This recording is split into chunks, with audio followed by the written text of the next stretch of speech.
بالله من الشيطان الرجيم بسم الله الرحمن الرحيم إن الحمد لله نحمده ونستعينه ونستغفره ونعوذ بالله من شرور أنفسنا ومن سيئات أعمالنا من يهده الله فلا مضل له ومن يضلل فلا هادي له أشهد أن لا إله إلا الله وحده لا شريك له وأشهد أن محمدا عبده ورسوله.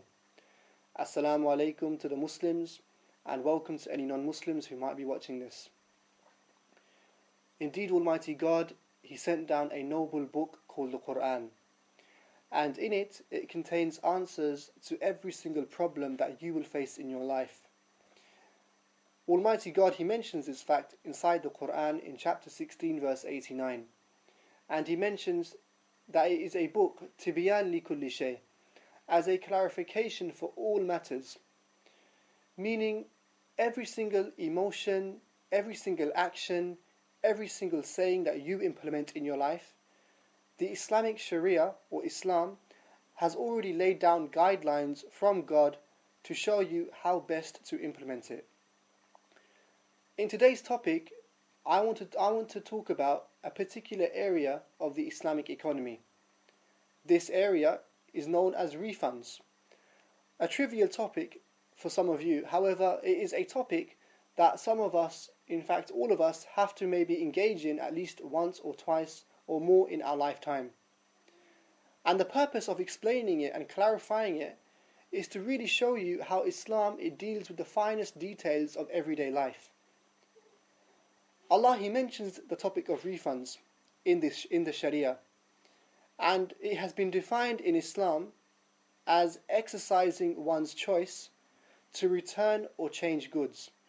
In Arabic, it is known as al-khiyar, or the right of return.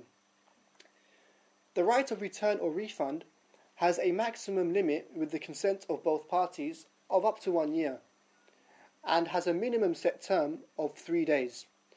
This is because of a hadith in Ibn Majah and Abu Dawood, as recorded upon the authority of Abdullah ibn Umar, a noble companion of the Prophet, that he said, sallallahu alaihi wasallam, whoever buys defective goods without being aware of the defect, he has a choice to return them within 3 days. There are 3 ways in which Islam it deals with the topic of refunds, with the second and third way stemming from the first. Fundamentally, the way Islam it deals with the topic of refunds is to implement measures to make sure that it never happens in the first place. The final messenger Muhammad, peace and blessings be upon him, he narrated, or he said, as recorded in Bukhari and Hakim, that the 2 contractors have a choice, whether to sell or buy or to change their minds until they depart. And if they say the truth and clarify all of the defects, they will get all of the blessings. But if they are silent and lie, the blessings will disappear and both of them will be sinful. The way in which Islam it deals with refunds primarily is to make sure that in the market or in the trade, the buyer and the seller are aware of the defects and that the seller clarifies it to the customer. This is very unique to Islam because it really emphasizes this point, that when the seller sells something to the customer, he must clarify the defects and ensure the customer is satisfied with his purchase. And the customer on return, he too should be satisfied, or she too should be satisfied after being explained about the goods in question. Thus, what you find is that under the Islamic State, the political manifestation of the kalima la ilaha illallah, is that in the Sharia, Islam it tells traders to make sure that all defects are known. And because of this, the application for refunds under the Sharia reduces significantly, because people who buy goods in the Islamic markets, they are already aware of the defects, or they are already satisfied with the purchases they make. There are 2 ways as well, further ways, in which Islam it strengthens this point. The second way in which Islam deals with the topic of refunds, strengthening the first point, is to remind the traders of the punishment of Allah of dealing with fraudulent transactions. It is recorded in Tirmidhi that the final messenger, he said, the businessmen and traders will be fujjar, sinners on the day of judgment, except the one who fears Allah and fulfills his agreement with samaha, with ease. There is also another narration upon the authority of the noble companion Abdullah ibn Mas'ud, where he said, the Prophet said, the riba has 73 paths, the lowest like being to have a relationship with one's mother, and the highest to lose the reputation or honor. Thus, the second way in which Islam deals with the issue of refunds is to instill fear within the hearts of the traders, to warn them, to admonish them, to make sure that they never deal with fraudulent transactions and cheat the people in the market.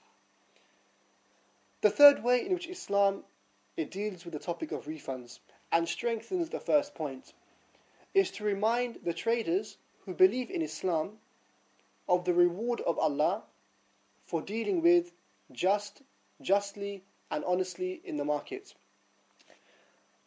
The final messenger Muhammad, peace and blessings be upon him, he said that the trustworthy and honest businessman will be with the Anbiya, the Siddiqeen and Shuhada in the hereafter.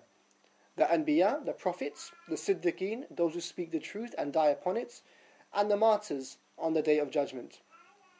Therefore, my dear people, the third way in which Islam strengthens the topic of refunds and how to deal with it effectively is to remind the traders in the market of the reward that Allah provides for dealing honestly and justly and fairly with customers.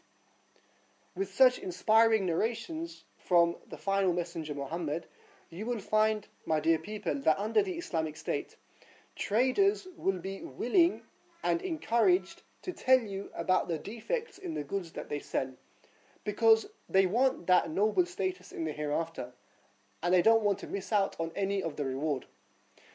In conclusion, what we find is that the Islamic Sharia, it comprehensively deals with the small topic of refunds in the Islamic economy by primarily reminding the people to clarify the defects in any goods sold, reminding the traders of the reward of dealing justly with customers, and also reminding them of the punishment in the hereafter of dealing with deceit and fraud. When you draw comparisons with the British economy or the Western economy, indeed there is no comparison. In the Western economies, what you find is that because of the capitalist atmosphere in which they are dictated by, the ad hoc, haphazard, quick buying and selling and retailing in the markets doesn't allow a person to reach satisfaction when they want to buy something. And because this initial satisfaction and clarification of defects is not emphasized in the Western economies, you find on many occasions Muslims and non-Muslims, they get cheated in the markets and in the end have to apply for refunds. Thus what we find, my dear people, is that Islam is the way forward. I hope that on the small topic of refunds, you can see how the Islamic economy really excels. And for any non-Muslims watching this, I call you to look to this example and maybe for it to be an encouragement to you to embrace Islam sooner rather than later. أقول قولي هذا وأستغفر الله لي ولكم.